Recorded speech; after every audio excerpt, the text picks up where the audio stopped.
Here in San Antonio, a man is accused of stabbing his wife in the neck and then running away. She later died. Now a manhunt is underway for her killer. Eyewitness News reporter Adi Guajardo is live on the northeast side of town with that story. Adi. Phil, I've spoken to several people in this neighborhood, many of them telling me they couldn't believe something so terrible in the community happened just here. Now, according to police, around 4 this morning, that couple got into an argument.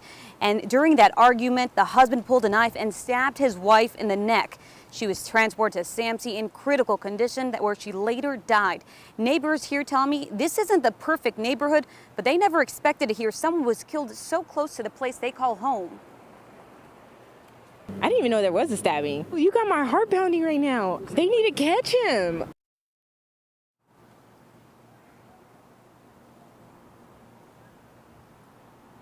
Now, if you have any information, please contact the San Antonio Police Department regarding this. Now, at this time, the name of the victim has not been released. Neither has a description for that suspect or a name.